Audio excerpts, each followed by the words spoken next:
So first of all, I want to everybody, thank you for being here with us. And I'm very, very glad to launch the first lecture of this semester, the fall semester in this particular time of the COVID, but at the same time, the very nice time that we will share with Neil Spiller, with our first guest. And when he's starting this day, a new international workshop at school with the students.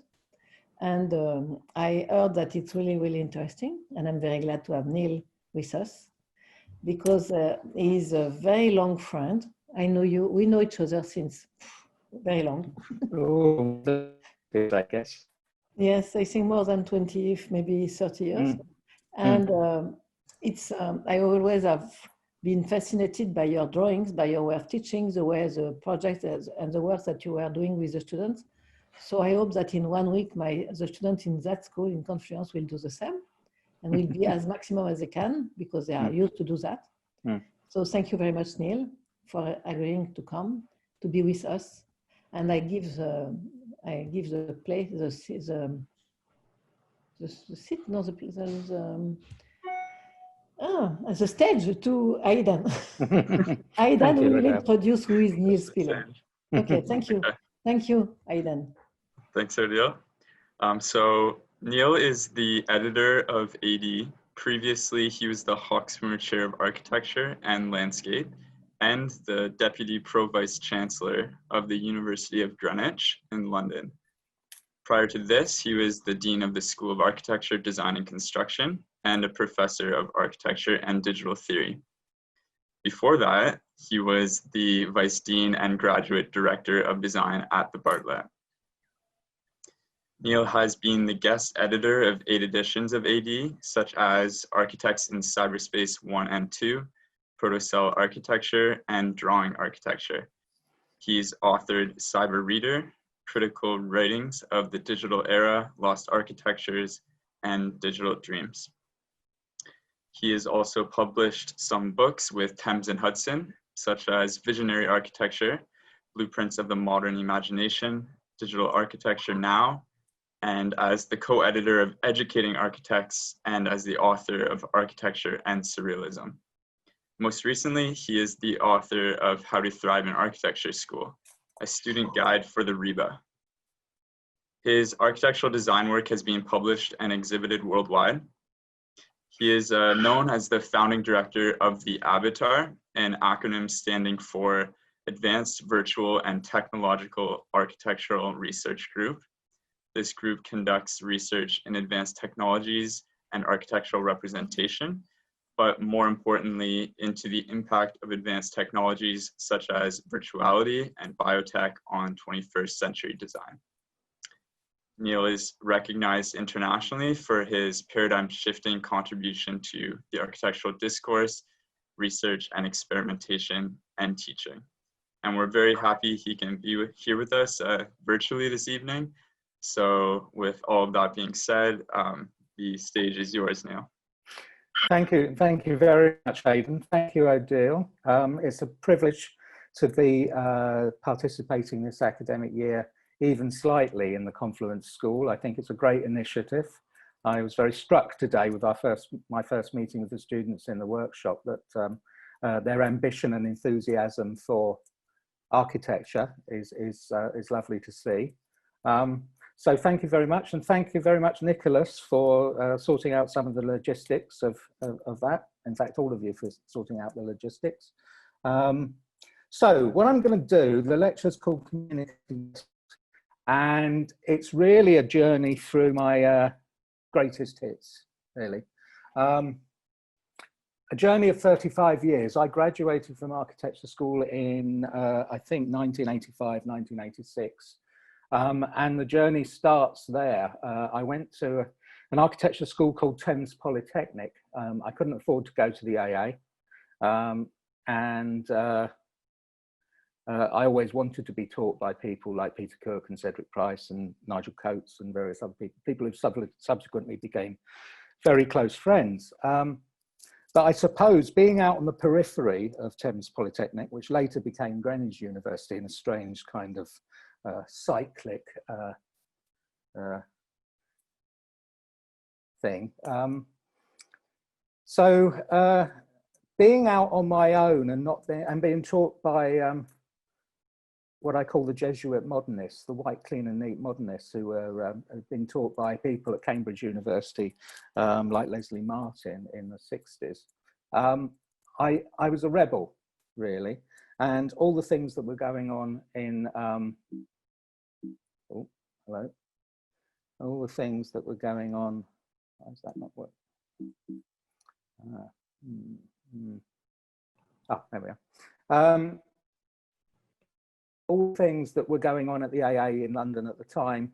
There were exhibitions. The first time I saw Daniel Libeskind's work, Levius Woods' Origins work, Archigram. First time I saw Peter Cook lecture in the 80s. And I would come back excited to Dartford, where on the outskirts of London, where the school was, and show the tutors. And they go, the first time they saw Daniel Libeskind's chamber works, they said, don't get involved with that, Spiller, it's just scribble. So I used to upset my tutors, and this is part of my thesis project. So the thesis project itself, my 5th year project, was a School of Architecture for the Architectural Association on the Floral Hall site in Covent Garden, which is now an extension to the Royal Opera House. And it was basically organised around a narrative set out by John Ruskin in his 7 Lamps of Architecture. So there were 7 atria around which architectural studios were, and each atria had its own kind of aesthetic, a kind of postmodern aesthetic, a slightly deconstructivist aesthetic, I guess, as was popular in those days. And this was kind of my first formative moment as an architectural designer. It's where things started to happen that I realized that maybe I was developing a relatively individual way of going about creating and drawing architecture. So that career has gone on, as I said, for 35 years. So this is one of the spaces, I've forgotten which one, but they were called Life and Sacrifice and Ruskinian things. So there were a set of about 50 drawings in the end. So this is one much more inspired by the NATO group from the AA at the time, much more kind of punky, detritus chic. Anyway, so that was that project was universally received as terrible, and I failed. They failed me outright, and I had to retake the year with a whole new project. Which nearly won the RIBA silver medal. This is the better project, but it was one of those things where I think you learn more from your failures than you do your successes. And it gave me a real sort of powerful understanding of how powerful my work might be and how it would upset certain people. And that was a very heady combination, very exciting. In the foyer of that architecture school was this column. It's called the Dorian Grey Column, inspired by Oscar Wilde's decadent character. And the idea was that different generations of students would dress this column, and that if you cut a section either laterally or transversely through it, after years of it being dressed and changed, you would find a kind of map of student preoccupations and fashions since the school had been there, and I kind of like that. But this column particularly was a kind of catalytic moment. When I was drawing it, I realized that something good was happening in my mind, and it becomes a kind of microcosm of the project and appears in my work over the next 35 years. So one of the reasons for calling my work Communicating Vessels is a homage to Andre Breton's book, but also the fact that they do, over the years and decades, the forms and the architecture kind of informs the sort of microcosm, macrocosm of my work. And I'll show you some examples of that later. I've realized compiling this lecture that I'm mostly French, which is strange because when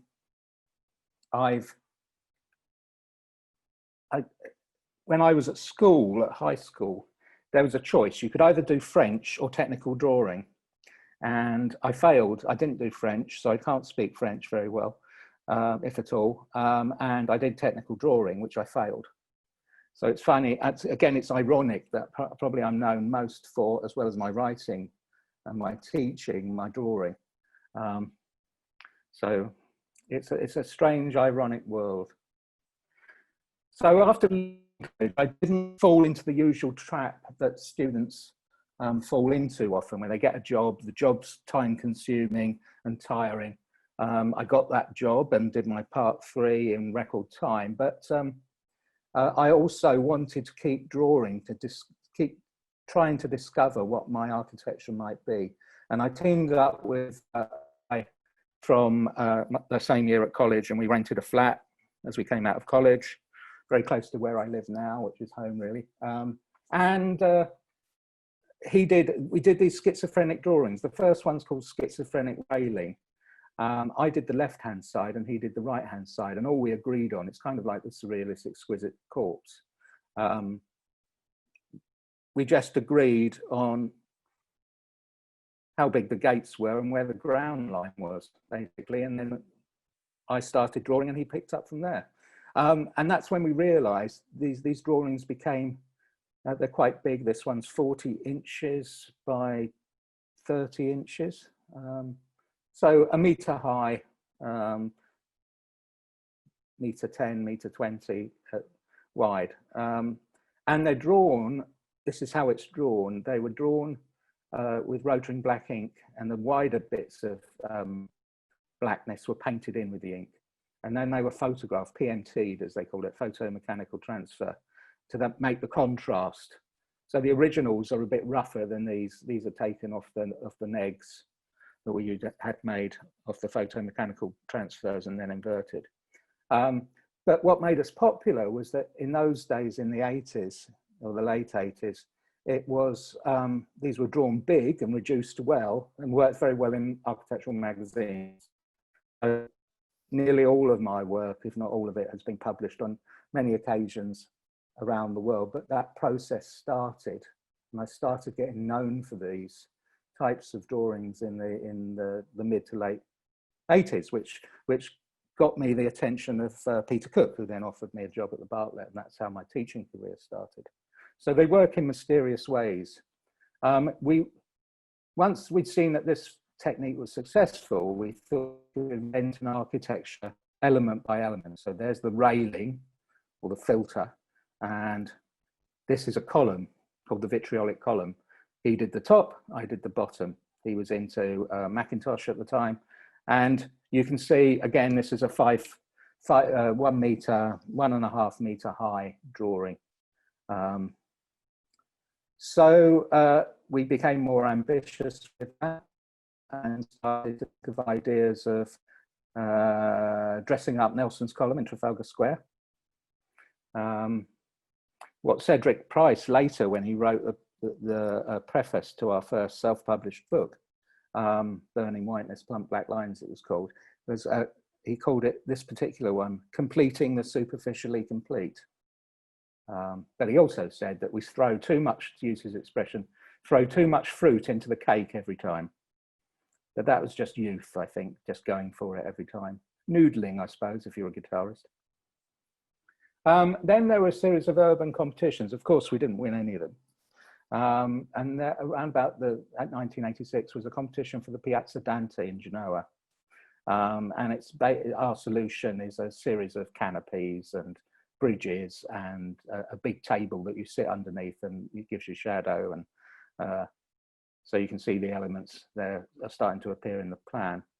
And this is my drawing of how that bridge might be, inspired by Peter Wilson's bridge building and ship shape type stuff. And there's a perspective looking looking down the bridge and showing a series of elements, the table, the canopy, various traffic lights and bits and pieces. So it was kind of freewheeling, actually. You didn't really have total control because of the other party, which was interesting and exciting, but and produced an amazing set of drawings. I mean, we then, after the Velvet Revolution in Czechoslovakia, we got invited very quickly to go out to a place outside Bratislava, to a place called Pístany, and that had an old communist Kunsthaus, which was disconnected and not very well used from the main Pístany town, which I think was a slightly more medieval, if memory serves me right. So we created a kind of urban dribble, and these are the composite drawings. So instead of splitting drawings up half and half, we delineated certain areas. So this is a composite drawing that we both worked on in different areas, and it shows bridges and the urban plan and a series of fountains and bus stops and stuff. So it was becoming more and more complex. So there's 1-point perspectives in there, there's elevations, there's plans. And then with this project, very, very quick solder and brass models. This is a bus stop. This is a fountain. That's the reverse of the other one, fountain. We stopped doing models very quickly because the solder affected my asthma. So this is probably one of the last sets of Swift model making. Then round about the mid-90s, I was commissioned, the guy I worked with, Farmer of Spiller Farmer, went to Bratislava during the recession in 1992 and managed to get a favourite services engineer of ours to pay £50 a month to sustain him in Bratislava. At that time, a pint of beer was 1.5 pence. So £50 a month was quite good. And he formed Spiller Farmer Bratislava, which became more of a real estate agency. And I didn't seem to get any revenue. So we split up, and I was on my own really working. So these are projects. So the joint thing's finished at this point. So one of the projects I was commissioned for was a desk, a psychologist desk. And this is the kind of first drawing. So there are elements of the center of the brain, the corpus callosum there. There's various things slightly inspired by Zaha and various pieces. So that was the first sketch. And that's the desk, or a bit of the desk. So glass top, gold and silver corpus callosum there, and some metalwork. Done in conjunction with 16 makers, Bob Scheel and Nick Callicott made it in their workshop in the mid-90s. The client loved it. She gave it back to me when she got pregnant because she thought it would impale her child. As you can see, it was fairly spiky. So that's, and that was exhibited all over the place. And I suppose I was quite proud of that. So that's me in the mid-90s. And the reason I show this is the old nature of the laptop in my hand, but also the size of some of the drawings. They started to get very big. So this one will be 1.2 meters high by perhaps 2 meters long, maybe more. And obviously took a very long time to draw. It was all drawn by hand. So this was the largest one of the drawings that I got, which was for some furniture for the flat that I was living in at the time. Anyway, so then 1995, I started to become a tad disillusioned with architecture. And this is probably the biggest art piece I've done, which is called the Trash Triptych. This is the first part of it. I got inspired by a Courtauld art historian who had written a book about Hieronymus Bosch, saying that he was a Cathar. And the key to Cathars is that they believed that everything that was not ephemeral and was not made of light, and anything that was made was holy, and anything that was made of matter, and that included the Pope, was evil, which could get you burnt at the stake. and that her thesis was that, in this wonderful book, was that all his paintings were kind of postcards to other Cathars, re-going through this kind of thing. So there's the rotten fruit, there's the ship of fools, there's the owl is the devil, and all sorts of motifs that are woven into this first triptych, which is called From Genesis to Genocide. And that's a 5-foot high drawing. Then there's a thin piece in the middle, which is a kind of Saint Sebastian figure, kind of biomechanical. And then another 5-foot high drawing on the other side, the third part, Nativity in Black, which takes its clues from Salvador Dali and Francis Bacon. And hopefully together, I've got a slide. So you get this large drawing. So probably the most artistic one with slightly less artistic architectural pretensions. So this is 1995. Around about the same time, the bit-eye table, which is, if you see the horizontal line through the middle, so if you're above that line, you would be looking through the glass at what's underneath, and under that line, you're looking at an elevation.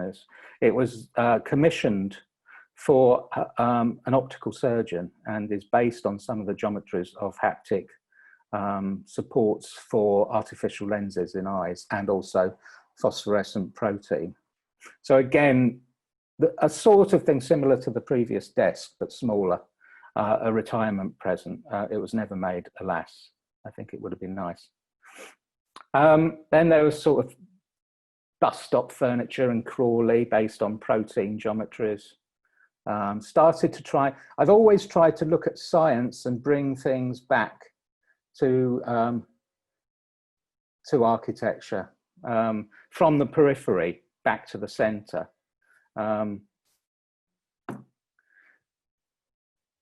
So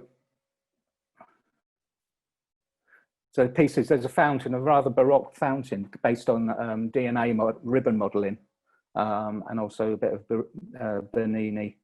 That seemed to work well in plan, perhaps less well in elevation. I've been fascinated by various pieces of art throughout my career, and this is Robert Rauschenberg's Factum 1 and Factum 2, where he paints two pictures simultaneously and tries to make them exactly the same.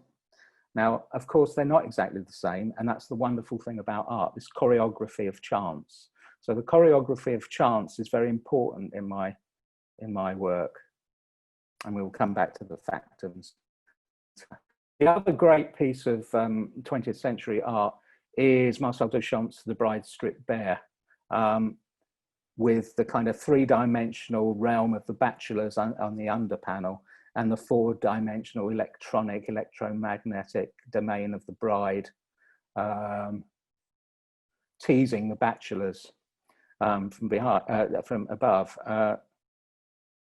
I love this, and the stories about it and how it came to be, and what it's the semiotics and symbolism of it. And I wanted to try to produce something of this sort of level of complexity that could be read in a variety of enigmatic ways. So 1998, since 1998, I've worked on one project for what's essentially 22 years, and I can't see it stopping. And it's called The Communicating Vessels, and it's on a small island around where I grew up in Canterbury, which is about 70 miles southeast of London. And it's reputed to be one of the smallest inhabited islands it's got two houses on it in the United Kingdom. And you can see how the river splits around it. Now, it's a kind of psychogeographical site. There's more things on that site than you could fit in. So I don't actually place them on it. It's a kind of touchstone. So it's a kind of situationist touchstone about my youth and etc. And it has a variety of vistas on it. This is a picture across the river. So it's kind of neo-romantic Ophelia type river. So the project's not about against nature. It's a project about sort of the choreography of chance. I've never set foot on this island, but it's always been a kind of mythical sort of Avalon for me. And I used to ride my bicycle as a child all around this sort of area. So there's some other kind of vignettes of the island. The island's powered by grease, which is manufactured in a variety of ways, a kind of biomechanical fluid, or the holy gasoline, as it's called. So one of the first things, oh, what's that? That's 2004. So a bit, it's a small pataphysical laboratory. Many of you will know, I guess, that Alfred Jarry created the kind of conceit of pataphysics. And pataphysics has influenced Marcel Duchamp and all manner of other artists and writers. And so I wanted to create a small pataphysical laboratory for the creation of grease and all sorts of stuff, and a kind of automatic mixing of surrealist poetry machine. And there are three declensions of the poetic prose conceit of pataphysics that Jarry invented. One is anomaly. The other is syzygia, which is when three planets align in a line, sort of coalescing in their form in a way. And the other is clinamen, which is taken from Lucretius, and that is the swerve of an atom towards the ground, creating matter, according to Jarry. So, but in Alfred Jarry's literary work, Dr. Faustroll, the clinamen becomes a painting machine, and of course the painting machine goes on through the history of art. And so this little sort of scene in this wooden box with a series of a painting machine throwing paint around, networks a whole series of different things. So there's a reference to De Chirico, there's the draft pistons from the large glass, there's a variety, the teeth paver from Raymond Roussel's Locus Solus, and a kind of Duchampian door from Étant Donné. And this is a little sort of vibrating laboratory, about 3 buttocks wide. So if someone sits on it, it starts to get thrown around. So I'm interested very much, as I said, in, there's a Giacometti bird in there and all sorts, choreographing chance, and that making my architecture somehow. So there's the perspective of the space with the clinamen up front, 5 artificial lips there, which come from Raymond Roussel, and Impressions of Africa, all great French books, and the bicycle wheel from Duchamp. And the dotted lines are sort of paint trajectories. Now, of course, there's a variety of surrealist poetry. And if you look at surrealist poetry and treat it as a kind of moving, augmented reality garden, then if you spread that garden through the pataphysical laboratory, at certain points, certain bits of paint will hit certain lines of poetry, and that can reconfigure themselves. So it's kind of Oulipo poetry emphasis here. There are vistas of aerogel trees on the island, and there are sculptures which create parallax spaces. So this drawing is particularly a plan drawing about where you view things from certain times across your journey relative to how the sculpture, the dotted line is a movable sculpture, and the sculpture is, those trajectories are created by what I call the Velázquez machine, which is in theory situated in the Tuileries Gardens in the Monet galleries, the elliptical Monet galleries, and is a kind of vibrating, sensitive couch with fried eggs hanging from plumb lines, which is a reference of Dali to Spanish vernacular painting, etc. And it's the oscillations of this and fish and the sensitive nature of the couch that give a series of vectors for the vista and the planting of the vista, but also the trajectory of the sculptures. This is a little object that inhabits that top cage. It's called a roux object, and it's a kind of little hypodermic needle thing that injects fish to make them decompose, and then the bits of the fish fall through the bottom of the frying pan onto the sensitive couch, and there's other vectors that are caused that are then transferred back. So what I've been trying to do is create surrealist systems that can embroider space across scale and geography and go back to the island in a way. The sculpture that operates along the vista is called the Wheelbarrow with Expanding Bread. Of course, it's not real bread, it's just a kind of balloon type thing painted like it's bread. But there's a lot of references to Hector Guimard, the metro stations, the way they were interpreted by Dali as praying mantises, the wheelbarrow from the Angelus, Millet's Angelus, and Dali's paranoid critical method of reinterpreting that. So everything on the island is working in a semiotic way, as well as a kind of embroidering of space way. And there's a composite drawing that shows the Velasquez machine and the vista. Another piece of the project is to do with the Dance of Death, which was jurors. It was a standard medieval artistic preoccupation, and basically a lot of artists did it. And it's basically to talk about no matter how rich you are, how good looking you are, or whatever, death is always at your sleeve or at your shoulder. And that's the jury did this set of wonderful illustrations. Equally, in the parallax, where the sculptures move at certain points, they obscure certain, you remember the black canoe shapes.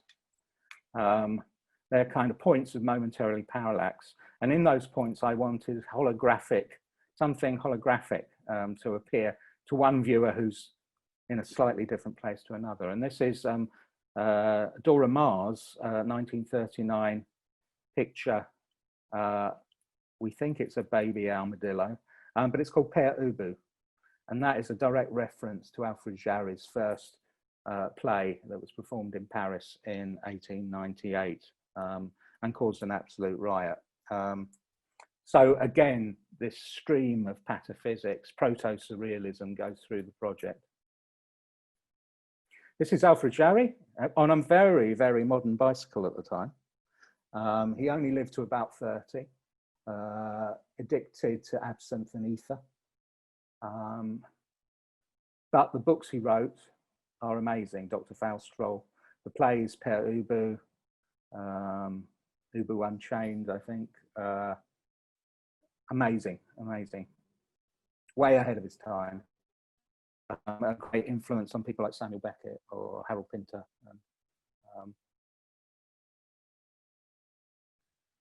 And of course, always been interested in the postman cheval and the Palais Ideal. And the idea, again, that's where the wheelbarrow in Dali comes from. The postman pushing his wheelbarrow around, delivering post, picking up stones from the various locations he's delivering post to. More exterior than interior, a kind of reverse TARDIS, if you know Doctor Who. So the space inside is only big enough really for the wheelbarrow, but there's a lot of other stuff going on as well on the outside. So I wanted so a kind of revolving platform that throws psycho-atmospheric objects out into these patterns, these circular patterns. And that's a kind of elevation. Le Corbusier also was inspired by Alfred Jarry and Père Ubu. And if you look at this kind of little, on the upper right-hand side, this is a kind of love seat. And it's inspired by this drawing that Le Corbusier did, or set of drawings that Le Corbusier did in 1953 called Ubu forms. And this form is actually pressed into the reinforced concrete of one of his later buildings. I can't remember which one now, but that's very interesting. So this thing of pataphysics and proto-surrealism is running through architecture and was there, and it's just waiting to be discovered in a way. So what I'm doing is, in a way, not short of precedent. So these are really only sketches, but they're trying to sort of map the change of these vistas over time across the whole island. And each vista is centered on sort of places where, in my youth, I had kind of formative moments. You know, like the first kiss or the first fiddle about in Fiat 126.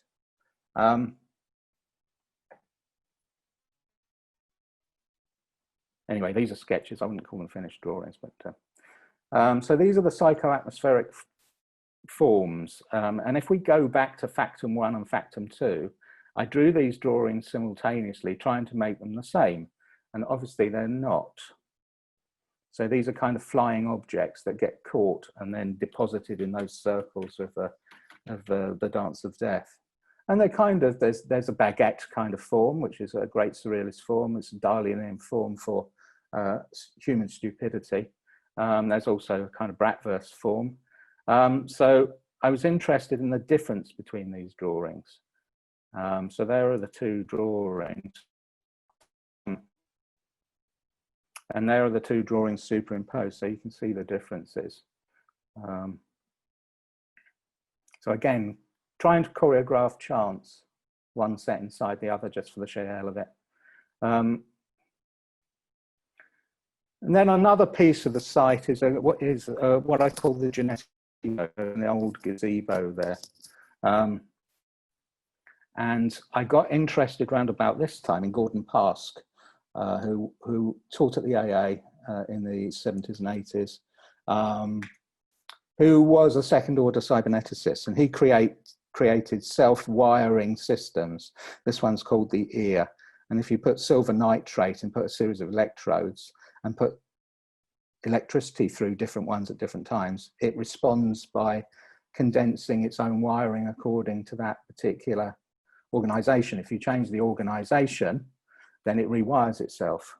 And this is one of the models that he used and wrote about in second order cybernetics. And this is his model there on the left. But, and this is another one of his drawings. But I like that idea of, again, using such a system to choreograph chants.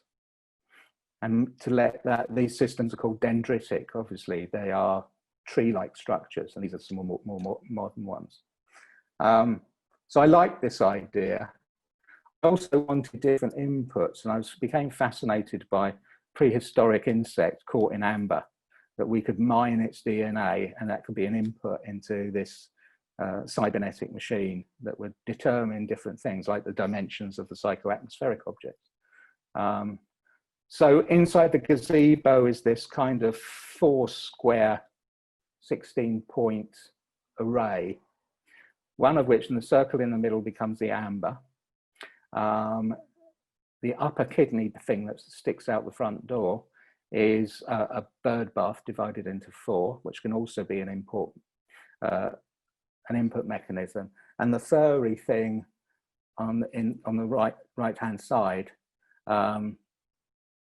is a small mouse that I had when I was a kid. And we can harvest that as genetics. So as we throw the dice of these coordinates around, we get dimensions, and those dimensions can become the dimensions or length of a psychoatmospheric object when it's made. And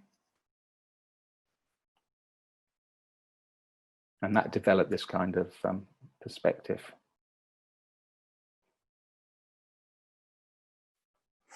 All good to have a board and chess pieces. This obviously is a queen. Now, the narrative of the island is that there's a professor of surrealism who inhabits it, quite mad, almost idiot savant, who produces all these drawings and has a kind of dialogue with an unreliable narrator who's a small boy, who is me. So the mad professor is me now, and the small boy is me before puberty, I suppose. Who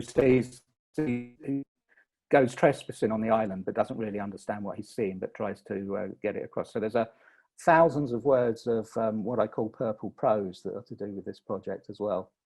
Some have been published, some haven't. So anyway, this is the queen of the professor's chess set.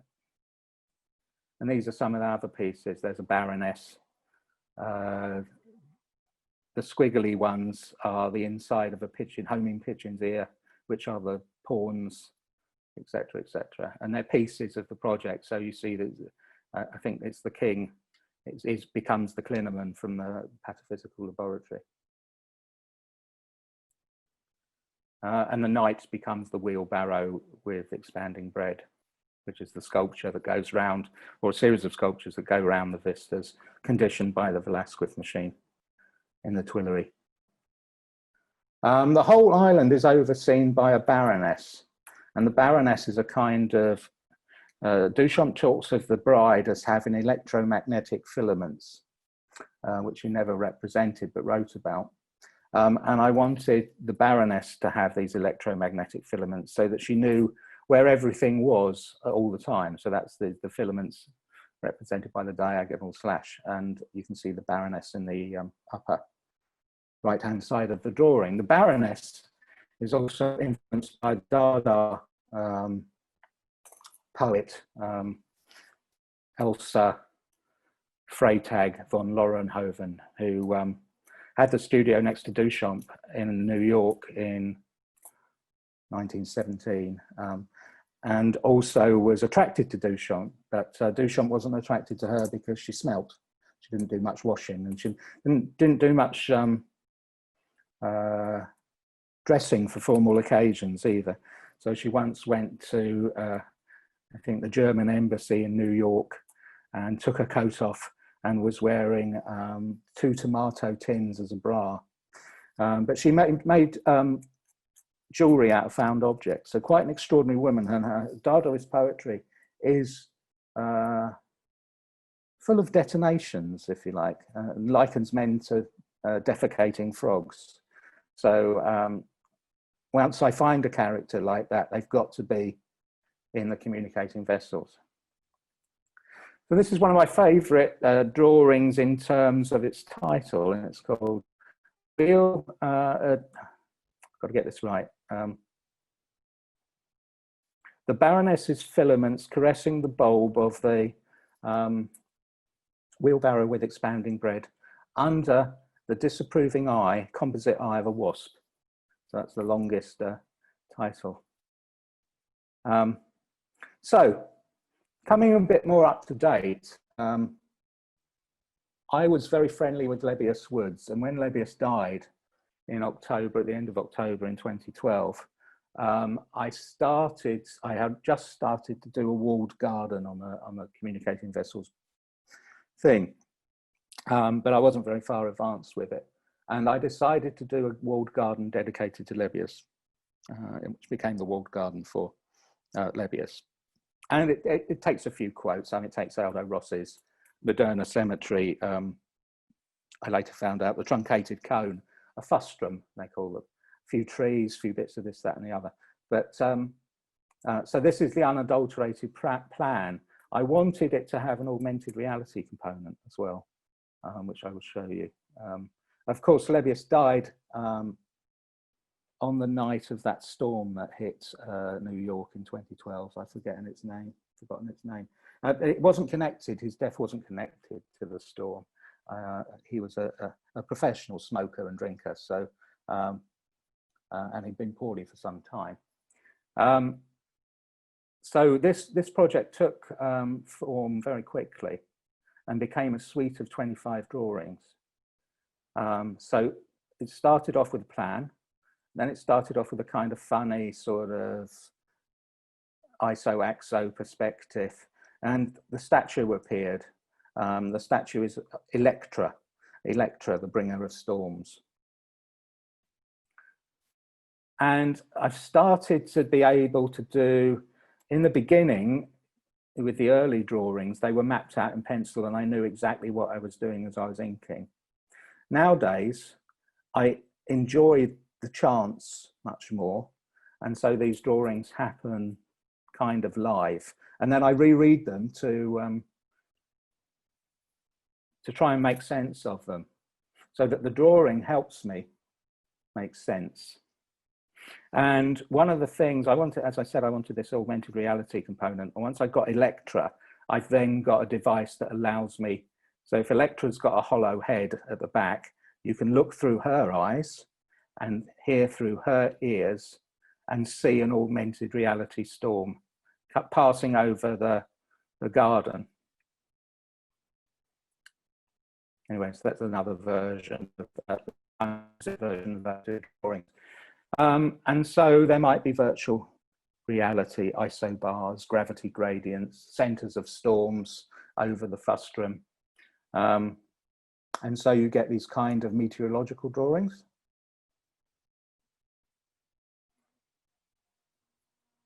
And one thing leads to another.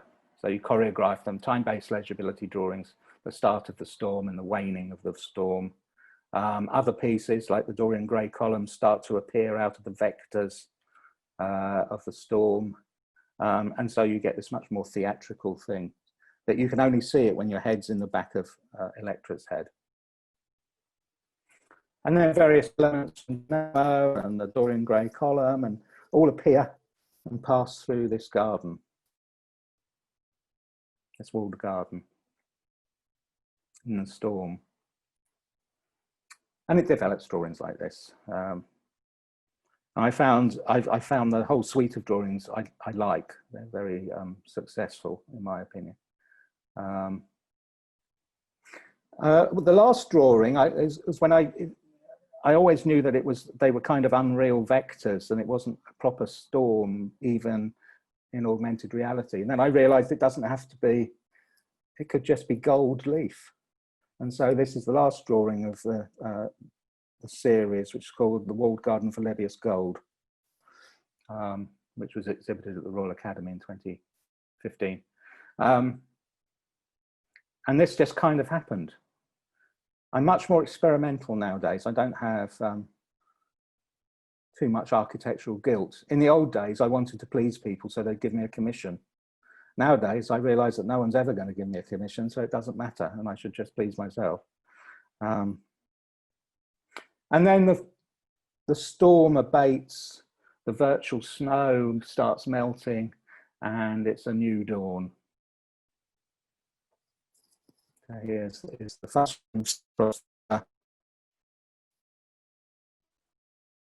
as the storm passes through.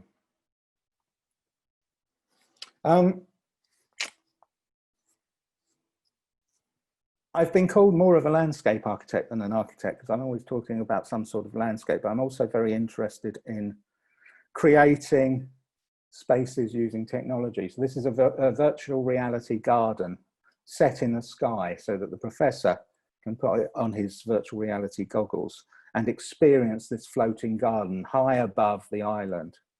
And it's based, I got inspired, I went to Berlin and got inspired by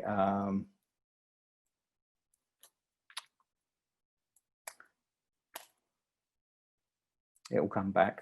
The architect who did the Charlotte Hof for the Prussian Prince, and ideas of the hippodrome from classical antiquity, and the thing in the middle of the hippodrome, which has the kind of trophies of conquest, so like in Constantinople. And so this is a bottomless floating garden high above the island, and I wanted to create something that did what surrealist art does often, is hybridize at once strange things that are strange to one another. and for those pieces to kind of virtually coalesce as a kind of creative analog computer for the professor. So here's the first drawing.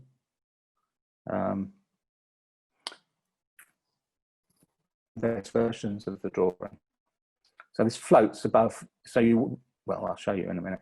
And there's the vectors of all these pieces. They might be baguettes, they might be lobsters, they might be all sorts of things.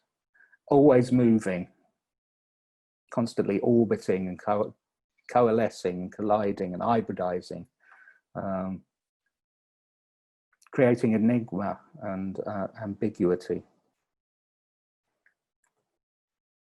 And it's directly over the garden. And so you can see that through the bottom of the garden if you were wearing the goggles. And so it creates this kind of hybrid architecture that's at once augmented reality, reality, and virtual reality. And it's through drawing that I find that the most imaginative ideas about those technologies come. If I was just wandering around looking at interiors of buildings, fairly straight buildings through virtual reality goggles, which I've done, obviously, you don't get the opportunity to reread the drawing and get new ideas. And that's why one of the fundamental reasons I draw, to try and keep ahead of the crowd, but also to try and find new architectural uses for these evolving technologies. So here we are, here's the garden surfing on clouds.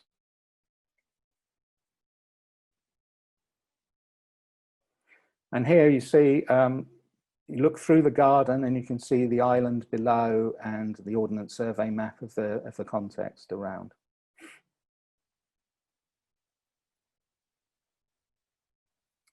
And this is a kind of one-point perspective, seeing a floating baguette going past in the island, on the island, the floating island in the sky. And again, quoting the Dorian Gray column.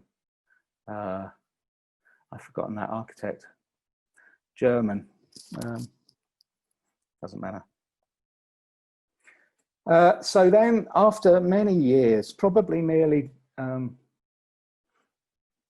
not quite 20 years working on the project, I realized that the professor needs a house that he lives in. It's a very strange augmented reality house. And I didn't want to, I wanted to create something that was archetypical, never quite finished, and didn't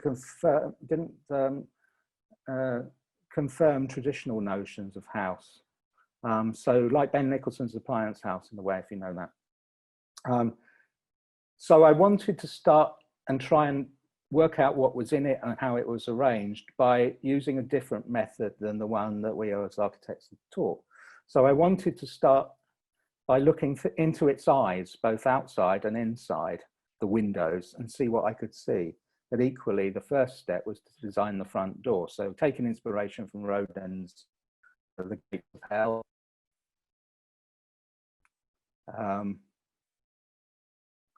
or Ghiberti's Florence, Gates of Paradise. I wanted a kind of really big, heavy, metallic door that kind of symbolized the whole project for me.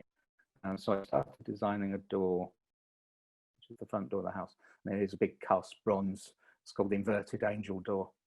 So that was the first drawing of the house, of a piece of the house. I don't know anything else about where it was or what was after the door, but I knew that was the door. And again, taking inspiration from the large glass and the fact that it splits in half. So I've got a door, that door's then on an axis, and one half of the house is a kind of 4 dimensions, and the other half is 3 dimensions. But equally, taking inspiration from 2 other artists, Francis Bacon, which is a kind of visceral, lusty, bloody half of the house, and Henry Moore, a more kind of womb-like, cosseting, white sort of nature of the house. That's how it started.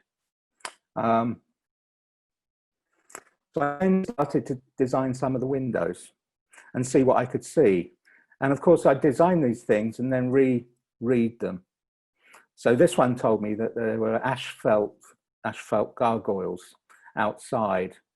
You can see in the middle of the drawing, a kind of puma's head spitting out sort of oily water. Maybe that's the grease that powers the whole island. And so you get these drawings. I wanted there to be beings. This is called a Hecate, which is another Greek trifold form that's to do with thresholds. And they pass through the house and then occupy the garden, or crowd round the professor when he's sleeping, or so I'm kind of free falling at this moment, but it's producing nice work, and starting to tell me a little bit more about the nature of the house.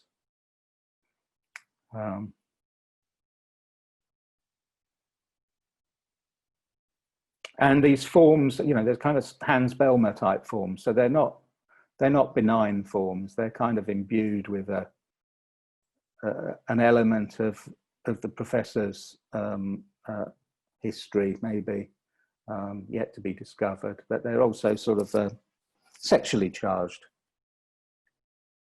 and disintegrate at certain points and whatever. So you can start to make a choreography of one of these elements passing through the boundaries and thresholds of the house and occupying it in a kind of ghostly way. Also, being a good surrealist, the professor has a boulevard of dummies, of mannequins. So here's one of them.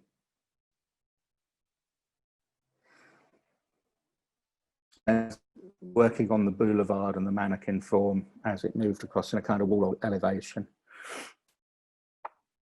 It has vitrines full of boxing matches, which is the missing bit of the large glass that Bouchamp sketched out but never made. The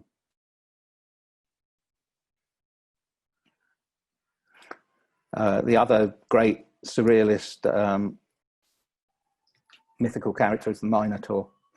And again, there's a Minotaur that runs through the house and through the garden.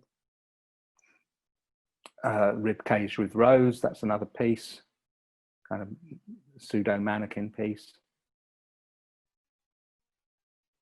The Bride, of course, taking reference to Duchamp. So this drawing is called The Bride, and here is the bride descending a staircase in the house.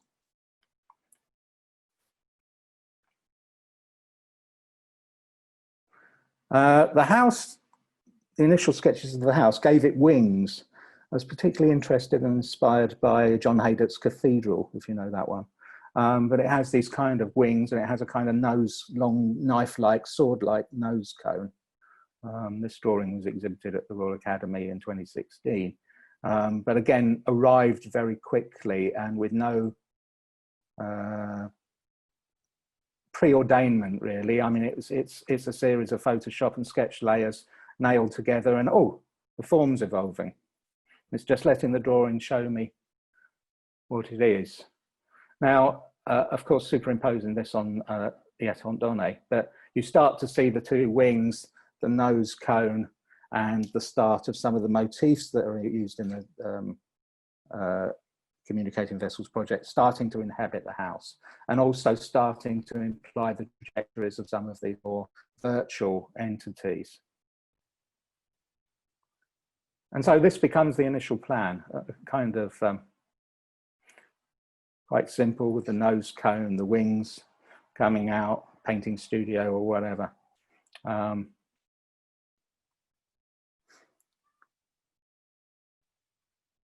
I wanted some way to choreograph virtual entities, and I decided that there would be two houses, one built and actual, looking like this, and one that was purely virtual, a doppelganger house. And that doppelganger house conditions these virtual entities. So I started to do some quite primitive wall elevations in 15, trying to explore that staircase elevation again,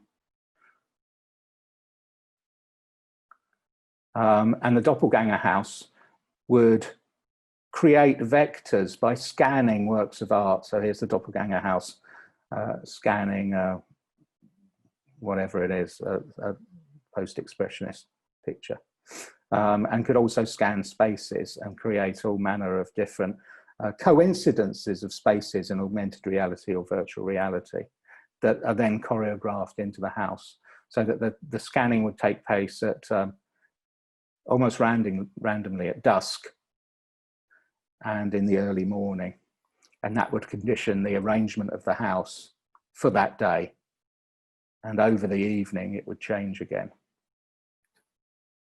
And so that this choreography of objects start to produce drawings like that, you know, where certain things are in certain times.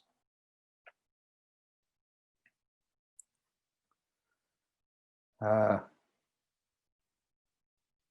generally always working with the plan of the house to see, well, where these vectors might be, what they might do.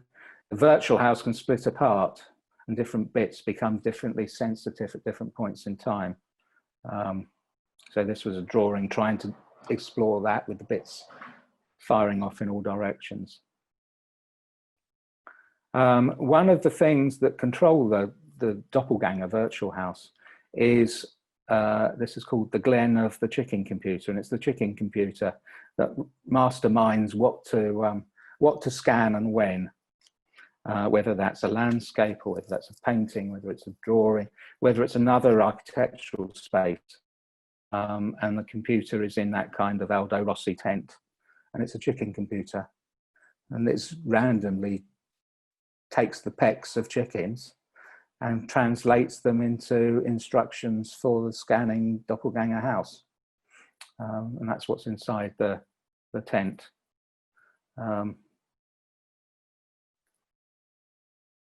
Exploring the house in its landscape.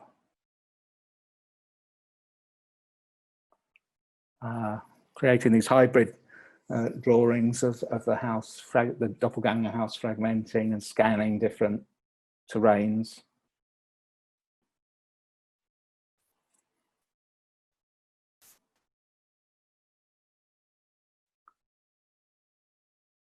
And contrasting the actual to-be-built house, let's say, with the doppelganger house as a series of diptychs, seemed to work quite well. And the doppelganger house scanning an existing architecture to create vectors for the virtual pieces, characters, and developing a triptych out of that, scanning a classical basilica. So these drawings are done simply because I want to do them. And then I reread them, and they give me, they allow me to have ideas, as I said, about the technologies in different ways, so that I'm not on a predetermined kind of intellectual loop. It's about, oh, I wonder what I've just drawn, how can I justify that? And that then gives me an insight into the technologies. So bits of the wings of the house and various trajectories of some of the virtual entities. Some of the interiors starting to form. This one inspired by Giacometti. Again, some of those, some are more successful than others, I think, but or I can pull, I got interested in augmented reality, being able to pull an environment from somewhere else, and this is in St. Peter's, Bernini's Pope's tomb, whoever it is, being pulled through the painting studio in the house. And I kind of like this as an architectural move, that there is a virtual component that's traveling through the house at a certain point, and we can choreograph that or turn it off or whatever. And I got into that idea, again, pulling a sort of Rauschenberg and a Francis Bacon through the painting studio of the house. So this is the painting studio, again, influenced by a painting called Painting and Surrealism by Max Ernst, I think. So I got into that idea. And then another series of other pieces, being much more visceral pieces, being pulled through various spaces to develop a triptych. I think that might be. And the last drawing in recent months, again inspired by the death of a friend, my good friend Vaughan Oliver, who's one of the world's most renowned graphic designers, who did the Cocteau Twins, the Pixies, all the Pixies covers, Lush, the Breeders, died just before Christmas. And I wanted to draw in some sort of memorial space to him using some of his semiotics, which are all surrealist anyway. And so I'm starting to work on an augmented reality roof garden over the house, but the roof garden is bigger than the house in augmented reality. And these were the first sketches. I think that's it. Thank you very much.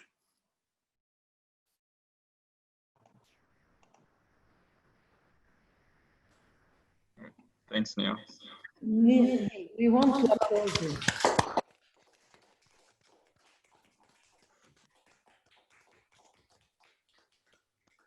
It was really, really a great lecture. Thank you very much. And I hope that the people, the audience, has some questions to ask you, because it was really a great lecture. And I hope that it will inspire our students to draw, to use their brain to draw, not only their techniques, but their brains. Mm. Well, that's what it's about. I mean, I find it strange that so few students can draw anymore.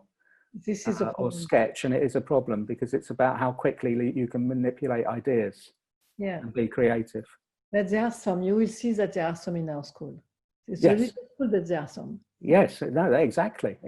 I was very taken with the speed that the students produced sketch perspectives and stuff already, you know. So yes, I mean it's a skill we're losing, but we shouldn't. And I love your lecture because it was from it crossed all the 3 decades or 4 decades. I think it's 3 decades of techniques and way of thinking. Yes. Drawings. From the neo-postmodernism at the beginning when you were doing your thesis, to now the augmented reality, passing through many different layers, and it's really yes. I've always tried to push each drawing I do to be different than one I previously did, if you know what I mean. And there was a time when I was younger and I'd get published for certain drawings, and then the ones that came subsequently I thought weren't as good, but I don't care about that anymore. So I make drawings in different ways. I've got no architectural guilt anymore. So, you know, and I was taught to have all the guilts, you know, ornament is crime, form and function, you know, firmness, commodity and delight. I was taught all those, what would we call them? But even the last drawings that you were showing us for your friends is a mix. It's a connection between your former drawings to the last one. Yes. I love that. I really love that. Yes, no, definitely. Yeah, it's I've created enough drawings and raw material that I can churn them all about together to get new ones. Yeah. And they all fit, you know, they are, like you say, all different stages of my development all mashed up, and therefore the crossover, and that's hence again the use of the word communicating vessels. Yeah. So are there some questions? Because I have the impression that Max wants to ask questions. How did you know? Because I read the text, the chat. You're psychic. So I do have a question, actually. So you've been talking a lot about the rigidity of architecture as a field. You even mentioned getting forced to repeat a year and fail the project because of the rebellious nature. Do you think architecture has become any less rigid or more forgiving in recent years? I think it's become less intellectual and consequently more forgiving, which means that I'm not sure how much use a lot of what students do in some schools is going to help them later in life. That doesn't include yours, or I tend to see sort of things like some schools not engaging with issues of technology, for example, and becoming very formalist in one way. I find it difficult talking about other people's work because I don't know what you'd say mine is. It's kind of deconstructivist postmodernism, maybe, I don't know. And it shows those influences I've had on me since the mid-80s, I suppose. And that's where I go. That's why I showed you in the studio, in the workshop today, 160 drawings from the 1980s. And you said, well, we've not seen many of those before. And that's my well, that's the well I drink from. But that's fundamentally because of my age and where I first got it really inspired. And the inspiration didn't really come until I was a master's student. Although I'd written thesis on Cedric Price as an undergrad. I never had the guts to tell him, even though he was a friend, because I never met him at that point. I met him after that. And I thought he'd be nicely say, "Can I read it?" And then he'd think it was complete rubbish, which is what I think it was in retrospect. But so I'm not answering your question very well, Max. But I think you did great. well, that's good, and I appreciate you getting up so early today. Oh, no worries. Are there other questions? I have one question. Yeah. So for your most recent drawings that you were showing that were like the scans of the house, yeah, I'm kind of interested in what your process was. Are you scanning trace like what is your process? Are you scanning photographs or like different sheets of tracing paper and then putting them together in Photoshop, or are you scanning it like all together at once? As like it varies for each drawing. Sometimes it starts with a photograph or a texture. You see that the scratches that are in some of the drawings are basically scratches that are my own drawing board scanned. I've been drawing on one drawing board since I was a student. It's an A1 table mounted drawing board. And one day, about 12 years ago, I need a texture, and I started scanning the drawing board. So that's what the scratches are in the Lebius drawings, and you see them appear as backgrounds for or weather, people have called it, for some of the Baroness drawings and things like that. So it varies. Sometimes there's photographs. Sometimes I might mix something from the web, which gets lost as a layer, or something I might put in a layer in Photoshop and then compose, because I like that compose, and use my own bits and then take that layer out.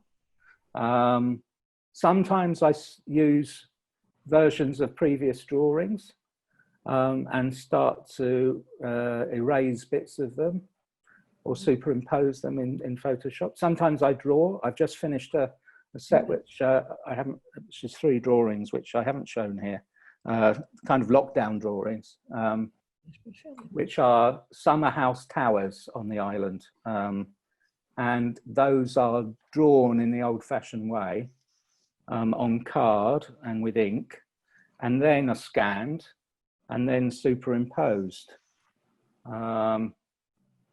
Actually, you can see some of them on the my Instagram feed.